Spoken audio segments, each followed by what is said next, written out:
Hey guys, welcome back. Ken Eslick here, and I am pleased to be with Coach Rich Waterman once again. And today we're going to be talking about if you're in the Tony world, we call this the Triad. And what it really is learning more and understanding how your physicality, your emotions, and what am I missing here, Rich? Why am I spacing out? Visual, auditory, and how you hear things. So the meaning that you put Yeah, behind exactly. things. How does all that stuff combine to make us feel the way that we feel? And then what can we do to affect that, right? What can we do to change that? So, Rich, can you give us an intro around the triad and these Yeah, states? yeah. So it's an interesting subject. And once you become aware of it, it's very hard to ignore it afterwards. Yeah. So I think probably pre-personal development, I always use the analogy of a sailboat. So a lot of people are blown around by the winds of life, and they're like, "How do I end up here? How do I end up angry today? Or how do I end up feeling sad? Or I'm happy, but I can't work out why." Um, And this is why I became fascinated with personal development because it was like a more of an understanding of kind of how did I end up at this emotion, but also if I want to move, how do I sail away from it? So how do I actually start to steer the boat rather than being blown around by the wind? So I first came across the concept of how emotions are constructed in the Tony Robbins world. I went to my first Unleash the Power Within event in 2006, I think it was. Yeah, February 2006. And it's a really simple concept. So if you think about um, the fact we've got a series of kind of sensory inputs into our body, or senses, people call them.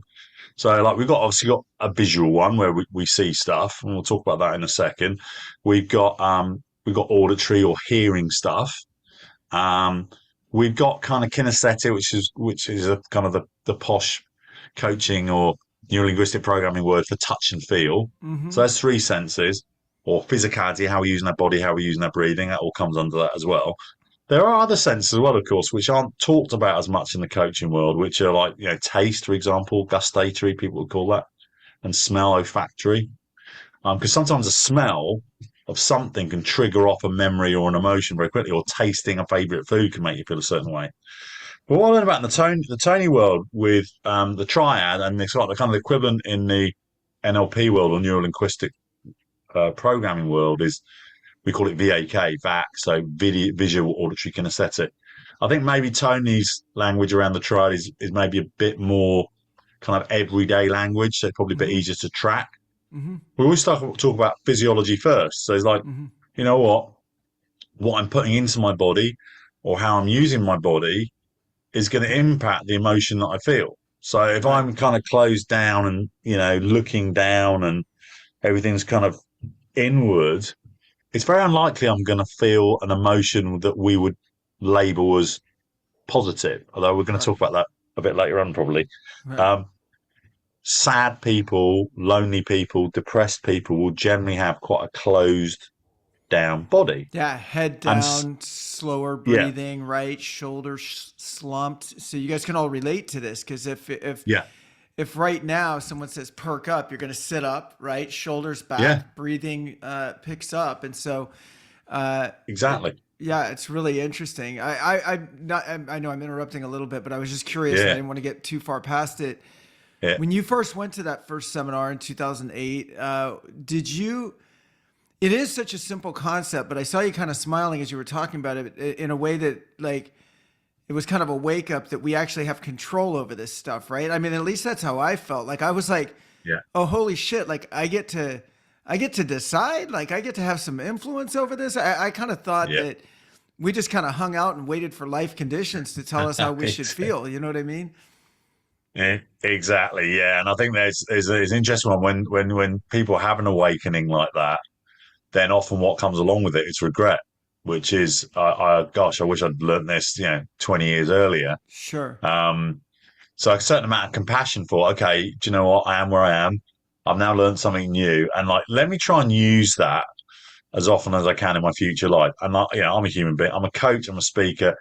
I was a Tony Robbins trainer for many, many years, and I still have days where I forget about things like Triad or VAK or control or being able to influence my emotions. It's like it's human being, right? Sure. But fundamentally, the place to start initially is, well, first of all, the place in this start is like, what emotion am I experiencing right now?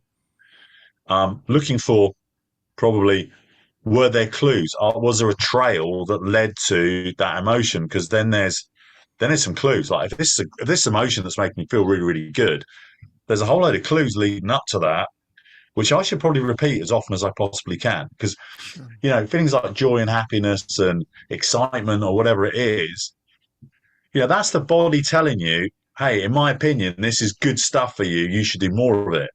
Right. So actually just catching that emotion and going, wow, there was a trail here, there was clues. I can repeat those. We talked about habits and standards in a different podcast.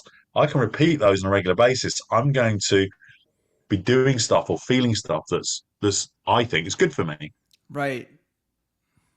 And then equally capturing that emotion initially where maybe some people would label it a negative emotion or a bad emotion. Well, we need to be a little bit careful with that because we've evolved this emotional system over thousands, if millions of years, basically. So there might be some clues.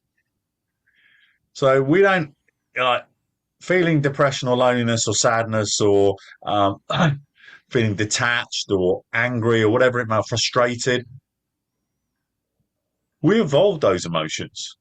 So it's very unlikely that they are completely useless to us and they should be Right. avoided at all costs. Where I think we have this challenge is, and I know I've kind of gone off track from the triad a little bit, but we'll come back in a second, is where I think we've gone off track in society is we've made happiness, joy, excitement, etc., a temporary or transitory feeling, and we go, "What's next?"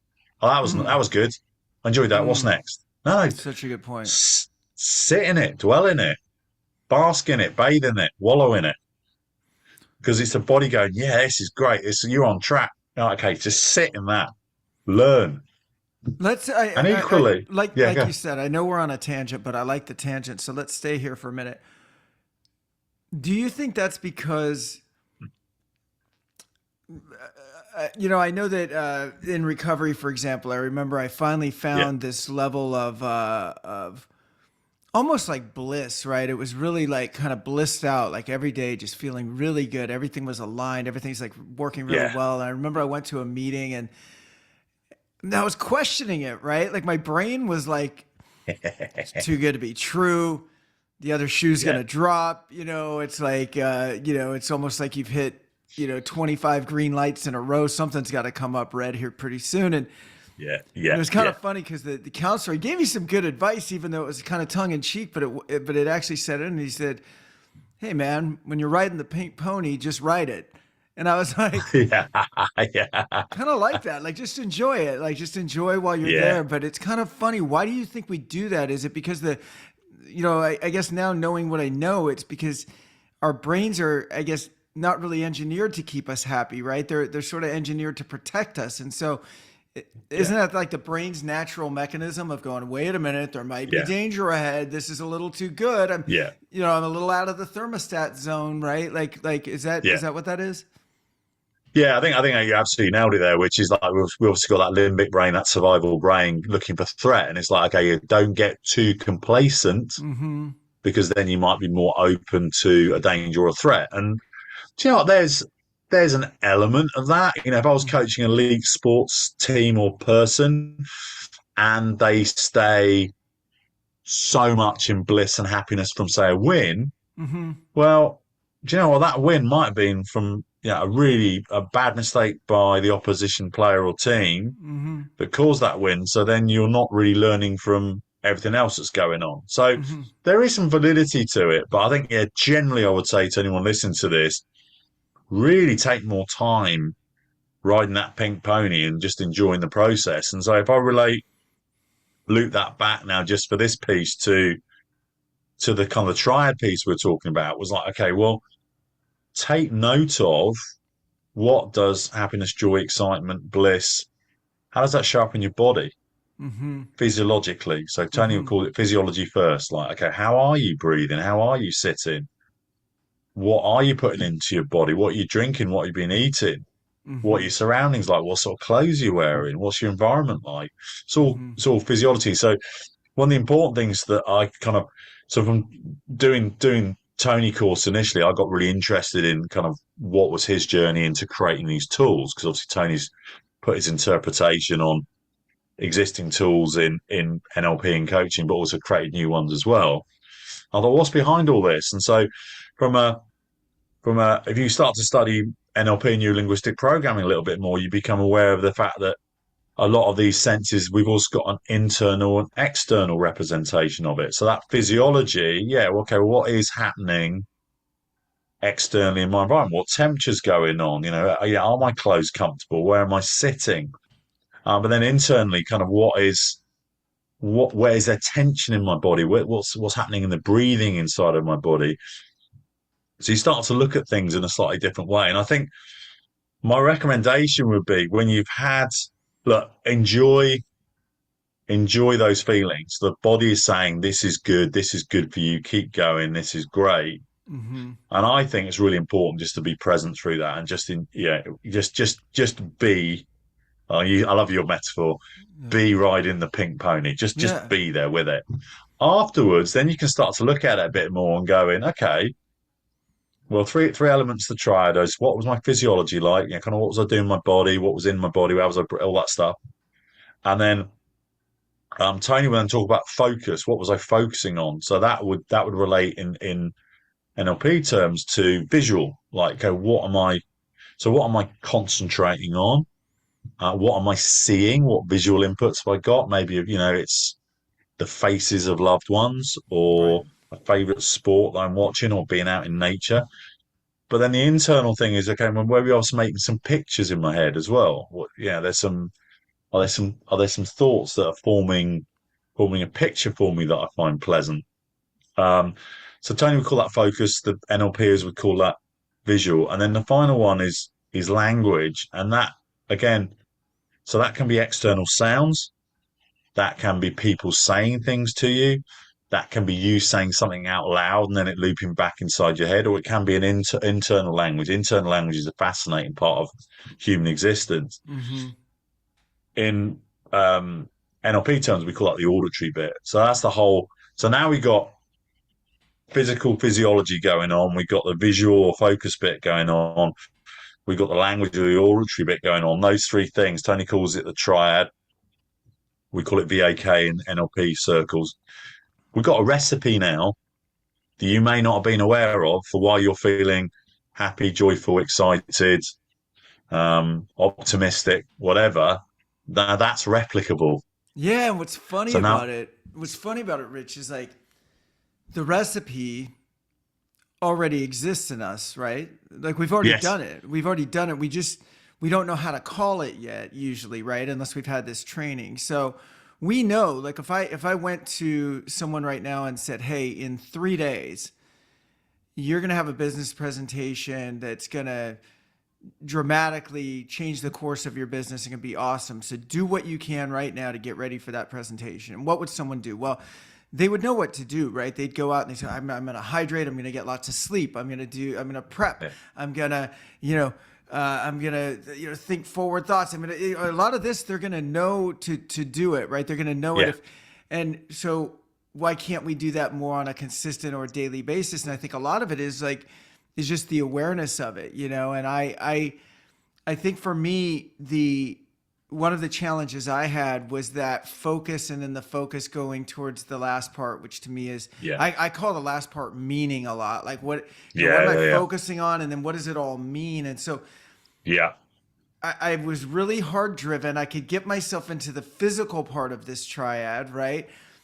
yeah, But then sometimes my negative thinking would kick in, right? Like, oh, yeah, it's, I don't know if this is going to go so well. I don't, and if it doesn't yes, go so well, then that means, I'm still paying for my past sins. That means that I'm still like not where I need to be. It sort of means that I'm not good enough, or I'm not loved enough, or whatever it is, right? And it's like, and then that's a circle, because then if I feel that way, I'm not going to be sitting straight up. I'm not going to be ready to kick ass. I'm going Yeah. to kind of slump down because now I've put this meaning in. Now it's this vicious pattern, right? So how can somebody condition themselves, or what are some of the things Mm. that they can do Yeah. to change the VAK, to change the video, Yeah. the visual and the, sorry, go ahead. I'll Yeah. let Yeah. you go No, through that's it. cool. Yeah, cool. I mean, so the first thing is that recognition, and I think you nailed it there, which was like it can be something really positive, and then something so-called negative will sneak in from the side. Okay, and we'll Right. probably more towards the end we'll talk about, is stuff truly negative and how do we deal with it. But um, in terms of being now, what can you change? So the Tony Robbins always say physiology first, and I agree with him. It's the thing that we can change the quickest, which is, can we change how we're sitting? Can we change what we're doing with our face? Because like it's very hard, for example, to smile, look up, and feel sad. Mm-hmm. It's really difficult. It's like I often want Mm-hmm. to say to someone that's like really in a bad place, I say, look, just play this game with me and just smile and look up. And can you feel sad in this moment? And actually, it's basically impossible. There's so much wiring in our brain. So the physiology part about how you're sitting, just or even get up, move around, breathe deeply. There's certain different types of breathing that we can do. One of my favorite ones, I think that comes from the military side of things, is just box breathing, where you take control of your breathing. You breathe in for a count of 4, you hold it for 4, you breathe out for 4, and then you pause for 4. That's really easy to remember. Mm-hmm. Takes control of your breath. If you're in an anxious state, it might be that you're breathing quite rapidly and quite shallow. So just switching to that will have an impact. There's other sorts of breath you can do. You can breathe in for 4, hold for 7, breathe out for 8. That's a calming breath. There's a 1-4-2 ratio, which is more of an energizing breath. So there's lots you can do around that. Taking a sip of water, taking in some hydration can massively change your emotional state. Definitely going for a walk, getting out in nature. If you really want to push the envelope a bit, get out in nature, take your shoes and socks off and feel your feet Sure. on the earth or on the beach or on the sand. Getting sunshine. There's a lot of evidence now that sunshine early in the morning, within the first couple of hours of waking, is massively influential on your state. So that's kind of more the physical stuff. It's like, hey, just change something, Right. just move around. Um, in terms of say, if we move on to say more the focus and the meaning stuff, is like, okay, well, what external input? What am I getting from my surroundings? Like, it might be that you're in your office and it's a complete mess and it's really getting to you. Well, do you know what? Walk out of the office and go somewhere else. Go Right. somewhere that's not cluttered, and just know you're going to clear that up. But just move somewhere else. Um, Move different surroundings. Again, going out in nature again, because then you've got a different visual. It's an open and it's an expansive. It's a soft visual. But probably for most people, a lot of it's going to be pictures in the head stuff. Like, what pictures am I forming in my head, and then what meaning am I giving those pictures? If you So we can continually, chat. no, I'm sorry. If you Yeah, continually, yeah, let's go on. say you have a kind of a block where physical part, I think most people can get, right? It's like, okay, it's Yeah, almost like yeah, you've yeah, even heard terms like, hey, shake it off. Hey, yeah, yeah, tell people like jump up. And so that one I think is easier to grasp. I yes, think when it comes to the focus, yeah, and I know we've done other episodes on this, but that's where sometimes all those old limiting beliefs, maybe like kind of your yeah, yeah, yeah, story comes in. And I think this one becomes much more challenging, which makes also the meaning more challenging, right? Because if you're yeah, stuck in yeah, the story or you're stuck in the past, and yeah, I'm yeah, like, what are some of the most common things that people can do if this, yeah, and by the way, little segue here, or kind of a disclaimer is everybody, including Tony Robbins himself, feels all of these emotions, and you exactly. always will.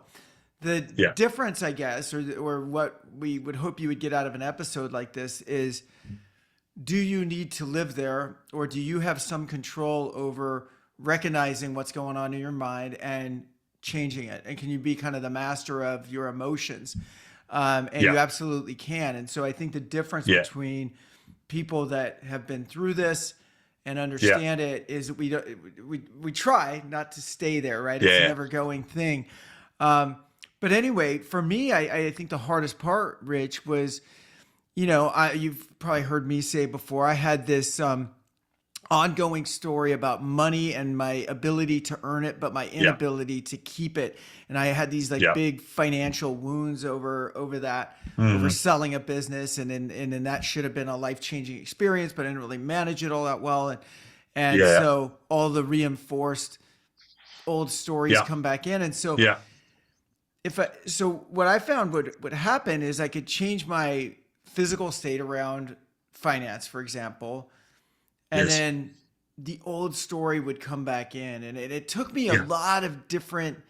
I think it's why I'm so passionate sometimes about doing the podcast or talking about these things, is I'm yeah, like, I don't want it to take another person like decades to figure out their weight yeah, loss thing or their finance thing or whatever, yeah, because you can do it faster. You still got to go through the same yeah, work, but you can do it a lot faster. And I think some of the things that I found that changed the focus, because I tried everything. So the first thing was Tony Robbins, right? And through mm, Tony Robbins, going in and going, okay, I get to decide these things. So the first one was the light yeah, bulb moment of, I have some control over this. And if I have some control over it, what are the things I can say to myself? What are the habits I can do? So yeah, one of those was like incantations. Um, yes, I've even still do a level of hypnosis that's yes, not really hypnosis, but it's almost like someone else doing my incantations for me, right? yeah, yeah, Like yeah, nice, like um, that. creating different plans and strategies, right? That always helps Mm, me, right? And from there, yeah, yeah, I can start to rewire. When I go back now, when my focus goes back now to a negative old story, because now I've conditioned the new story so much that when it goes back to yeah, an old story now, I almost smile and go, what am I not doing right now? Because like I know what I'm supposed to be doing, right? And so yeah, what am yeah, I not doing? Going back to our habits and rituals, what am I not doing yeah, that's sending my mind off on this negative course? Because yeah, I already have a yeah, new recipe now that can make my focus where it needs to be, if that yeah. makes sense. Yeah, yeah, it makes total sense actually. I think, and you've nailed a couple of kind of key things that I think I definitely wanted to bring into this conversation. So one of which is like, so what I'm hearing from you there is like you're creating a new story. So what I would call that is displacement, Mm-hmm. and I think that is probably my go-to strategy in terms of like if somebody wants to transform, create something new. I think it's much easier to create a new story or a new identity or a new outcome, a new journey that is so compelling that it actually just displaces all the other stuff that wasn't serving you anyway. So I think that's really important. With a lot of the old stuff, the old stories, it's like, okay, if you go, well, I want to let go of that, I want to change it. Well, they've probably been recurring for a reason. And I think there can be two reasons. One of which it can be it's just a habit, it's just something you've done because you didn't have anything better to do instead. So that can be an interesting one. It's like, oh wow, okay. Do you know what? It's just like there wasn't anything better to think about. So that's or anything better to do. So that's what I did. So there's a certain amount of compassion and forgiveness there. Often the reason that we're repeating so-called limiting beliefs or negative stories, or whatever you want to call them, is there might that or a part, let me be more accurate with that, a part of the brain might perceive that there's something valuable in going over that story. Mm-hmm. And so this is why I'm a little bit careful now to go, oh, I'm feeling lonely, or I'm feeling sad, or I'm feeling frustrated, or I'm feeling angry, or I'm feeling depressed. To my desire is obviously that's painful, so I want to move away from it as quickly as I can. What I tend to do now with my clients is a bit more like, okay, let's just sit with this just for a second, because the reality is you've been dwelling on this for a long time, Yes. so you've been doing the exact opposite of what those emotions were intended to go. Hey Ken, hey Rich, this is off. You need to work it out, and then you can move on. Right. Instead, what we've done in society often is we tend to do that with positive stuff. It's like, oh, that was great. What's next? Such a good point. Uh, and with the negative stuff, we tended to sit with it and dwell on it and kind of think about it and go, what's wrong with me? Why is this happening?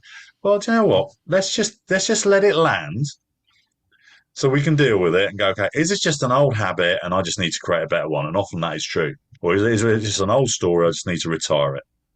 But there might be some meaning from it. It's like, what could be the meaning in this? Why is my brain repeating this to me over and over again? Let me get the meaning from it, Great. Okay, now I don't need that story anymore. Now I don't Yes. need that habit anymore. Now I can make the change. Because if you make the change before getting the meaning, or before your brain thinks you got the meaning, it's going to bring it back to you either in the same form or in a slightly different form. It will.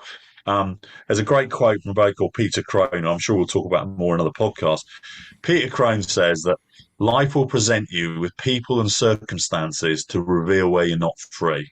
So I'll say Mm. that again. Life will present you with people and circumstances to reveal where you're not free. So, in other words, if you don't get the message, you'll get it back again, either in the same form or a subtly different one. So, let's assume we got the meaning. As you said, I think the physiology stuff, there's some quite obvious stuff that we can do to change that. I think with the what we're focusing on, or the visual stuff, look, just know that videos or movies playing in your brain are more intense. Colorful ones are more intense than black and white. Focused ones are more intense than blurred. Near stuff is more intense than stuff that's far away, and so on, so on, so on. So some people find this easy, some struggle with it, but actually, fundamentally, if you've got an old story or an old limiting belief, if you can make it not from your perspective, say from a third person's perspective, black and white, pushed away, blurry, scratched, throwing it away, shrinking it, burning it. Um, that's very useful. If you want to go a bit further, you can maybe print out something that represents this old story or old limiting belief that you really don't want anymore, and you can tear it up, or you can And, burn it, you can scrunch it up, put it in the bin. and I think There is yeah. Go no, ahead, Ted. sorry, Cool. just to jump in. Yeah. So to what Rich is talking about here is that like a disassociation technique that we use in Correct. NLP, which is so when we're caught up in our emotions, there are emotions, right? We're going to react Yeah. emotionally, right? We're going to be charged. We're going to respond. We're going to react. When we can disassociate, we can go, interesting. What is that? And this relationship that you're Yeah. talking Yeah. about with Yeah. the with our thoughts and kind of how to treat them is, and I forgot where I heard this, but it's, first of all, we're in charge, right? Like when I say we are Yeah. in charge, I mean our soul, our spirit is in charge. Your brain is just a Yeah. part of your body, basically, right? A very intense, highly Yeah. complicated part of your body, but it's part of your body unless you Yeah. let it take over, because it kind of wants to take over, right? Yeah, it's kind of its job to Yeah. keep us safe, going back to caveman days. And so, but Exactly. we need it. I mean, it controls all the functions of our bodies and everything else, and so we really need it. And so, to Rich's point, I think when it's going like tap tap tap tap tap tap tap tap tap, I don't think it's our job to bow down to it and go, oh my God, the brain says don't Yeah. do anything, because then we would never do Yeah. anything, right? And to our point, it's like, no, I'm the boss here, but there might be some wise counsel here, right? It's almost like the friend Yeah. who has advice for everything and sometimes is right. Maybe I should Yes. listen to that friend, right? And so it's Yeah. not discarding or disconnecting, I think, from the mind. It's a dance that we do with it, where we're like, okay, Yeah. brain, what do you got for me? And Yeah. can I evaluate it? Yeah. But the only way you can do that, to your point, Rich, is to do this disassociation with it. Because if I'm caught up in Yes. the emotion of it, again, Yeah. I'm just going to react emotionally. That's not the place where great decisions are made, I think, Yeah. Yeah. Totally agree with that. So it's like, yeah. So I think the two words that I tend to use in these scenarios is are you going to respond or are you going to react? So Yeah. if you're pulled into the emotion and you're kind of living in it, dwelling in it, well, if that's a great emotion, then go for it. Ride that Yeah. pony, right? Yeah. Um, but if it's an emotion that doesn't feel good and you kind of know you shouldn't be staying really very long in there, it's just a warning system. You don't really want to be constantly reacting to that all the time. You want to create that space, that curiosity that allows you to respond. And I think as that is probably if there is one word that I would use when I'm experiencing emotions that don't necessarily feel good, it probably is, if I can get curious about this, then I'm no longer in it anymore. And one of the metaphors I use for my clients is kind of like a board of directors. And as you said, it's like you've got the health and safety officer, the kind of the limbic brain part of it, the survival brain, which can be very, very, very reactive, very strong emotions. can be putting their hand up all the time. Or actually, they could be end up being the CEO if you're not careful. I've had a number of clients where they're running that they think they should be running the whole show, Sure. and reality is the limbic brain's exhausted, and so's the person. So it's like just acknowledging the input, as you said, and the other parts of the brain, acknowledging the input and going, okay, well, let's kind of look at this and discuss this and talk it through.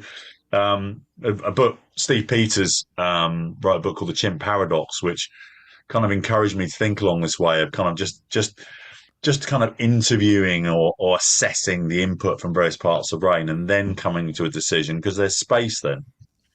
Um, yeah, and so I'm definitely I'm quicker to recognize where my brain's in an emotional state that I don't necessarily enjoy, Yes. and I'm probably take more time to do something about it. In other words, I You're think more thoughtful. You're more yeah, thoughtful in the more, reaction. Yeah. yeah, it is. Yeah, yeah. Old brain would have been not noticing it for ages, suddenly noticing it, big reaction. Um, I think now it's like pick it up a bit quicker, take it and go, okay, I'm curious about this, right? Our brains been evolved over millions of years. It's probably pretty good. It's just the Mm-hmm. way we're using it. So, and it's the level of input from different parts of the brain that can sometimes be a problem where it's just too much danger, anxiety. So, do you know what? I take your point. I do need to be aware of that. I need to be aware of that presentation you mentioned. I need to be aware that I need to do some preparation into this, and that I want to cover these points. But I know my stuff. I've done this for a long time. I know what I'm talking about. That's why I've been asked to do this presentation. Mm-hmm. Beyond that, I don't need to have anxiety because actually, do you know what? I'm ready. So Right. you limbic brain feeding me anxiety actually is just so you know, is counterproductive to me having a great meeting and great presentation. Okay, and it generally quietens down because you kind of reassured it. And well, kind of if I look back to the kind of moving stuff, so the visual stuff, generally, so I do like displacement stuff again. I just like looking at, okay, are there some visuals you can look at on your laptop, on your phone, or you've drawn something out where you're spending time immersing yourself in what you want? I think generally there's too much probably focus from most people's brains on what I don't want to happen and what I don't. So that's often a visual. And so having a picture or a diagram or a scheme or a structure or a plan or a flow chart, what I do want, that's great just to redirect. There's loads of other things. I won't go through them now, but I mean, you Yeah, can but look even up like online. There's things like vision boards, vision boards, brilliant. some people call Yeah, them mood boards, and they seem kind of corny, but yeah, they work, man. If every day yeah, you're looking at your desktop yeah, screensaver and it's got the house you want and the vacation you want to go on, and your yeah, family's there and it's sunny, and I mean that is yeah, going to definitely impact your mood if you're looking at it over and over and over again. And again, our brain is yeah, designed to kind of get us what we think we want, right? So your brain will start kind of conspiring behind the scenes to help yeah, pull you towards yeah, these visions, which is awesome. So I love them. I have them on my yeah, phone. I have them yeah. on my I agree. desktop. Yeah, I agree. And yeah, you can have desktop, phone. It can be drawn, can yep, be like a collage. yep, Um, you can even have something physical to represent the vision board, almost like an anchor to a link to it. It might be something in your key ring that reminds you of your yeah, vision board. yeah. And then, yeah, the final bit we haven't talked about obviously is the language slash auditory piece. And this action often can be probably the biggest negative influence on our mood, that internal voice, the chatter, and that is part of your brain. Like, don't make an enemy of it. It's just someone with a running commentary that might be louder or quieter depending on who you are and kicking as and when. And again, I am a big believer in um, displacement. So you mentioned affirmations, so statements that are about how you want to be and who your identity and what you want to create in the world. I think quality questions are really useful. Tony Robbins again very big on morning and evening questions, but again generally in the coaching industry, asking yourself quality questions, you'll get quality responses and have a higher quality of life. Um, Can I tell you one that I got out of that yeah, environment, Rich? That's been like, it's so simple, right? It's just so simple, and like it's a game changer. And I swear to God, I use it every day because I think my tendency when something didn't happen, let's say I made the presentation and client said they were going to get back to me by Friday and I didn't hear back by Friday, then on Monday I'd be like, well, they're just not interested, right? Yeah. And Yeah.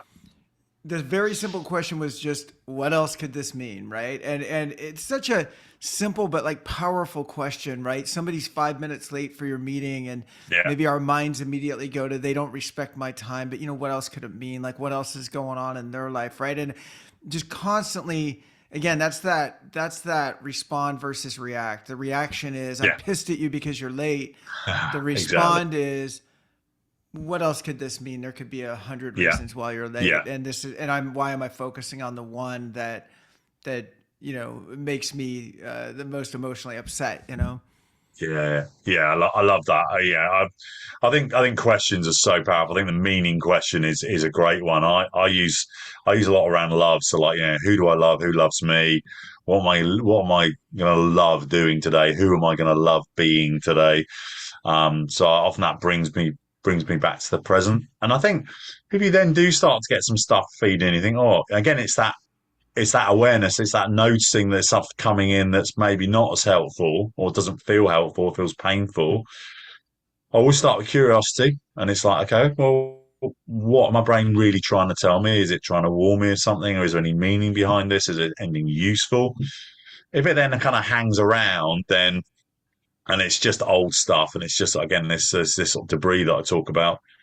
Um, there are techniques you can use. We've used in the Robbins environment. We also use them in the NLP environment. It's called scrambling, which is actually just repeat the statement that you're hearing a lot in your head. Like it could be like, I'm fat and I'll never lose weight. So let's say Mm-hmm. there's something that keeps on coming up in your head. Even you're kind of just sitting there and suddenly it pops up.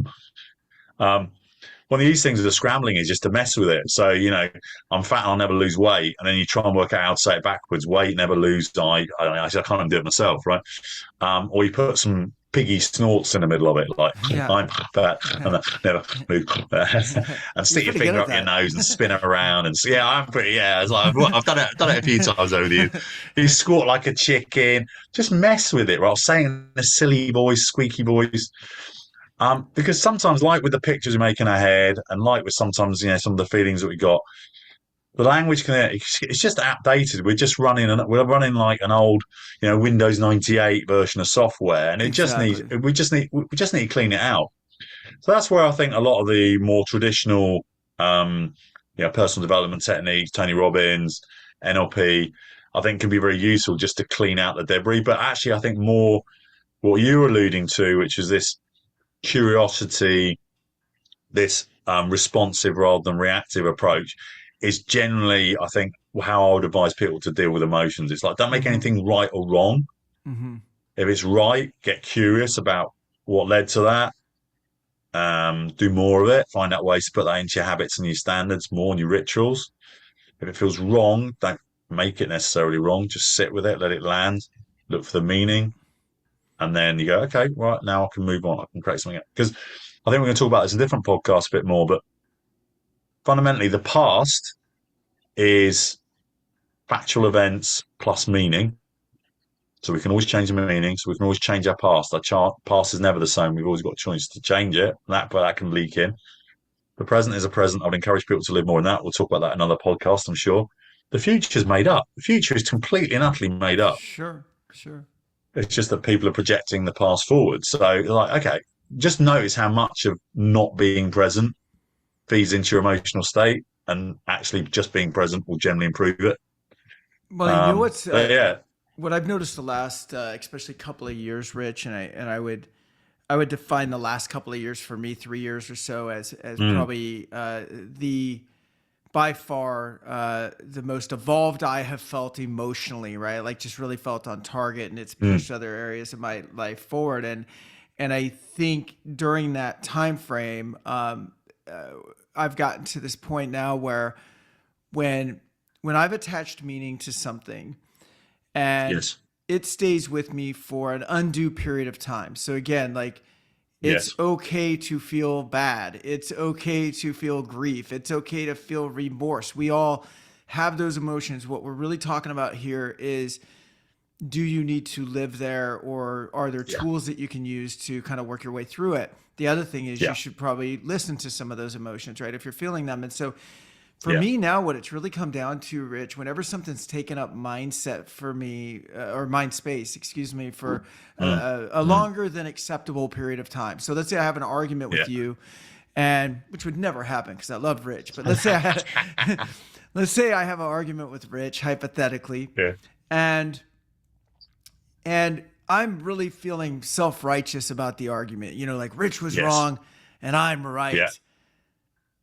But it's bothering me tomorrow still, and it's bothering Yeah. me the day after that still. Yeah. What I have found is that when something takes up more mind space than it probably warrants, Yeah. I have some self-reflection to do. So almost everything for There me we that go. I can't Yeah. now package and set aside has to do with Yes. my reaction to it, not with the actual event itself. Correct. It's no longer like, which is really empowering in a way. Like it's self-effacing in a way, because you're like, oh, I'm the one that maybe fucked up, right? Or at least in the way that I handled it, Yeah. right? Yeah. Like you have to own that. But the Yeah. beauty of that is that you own it. If I Yeah. own it, then I'm not relying on Rich to do something to make me whole again.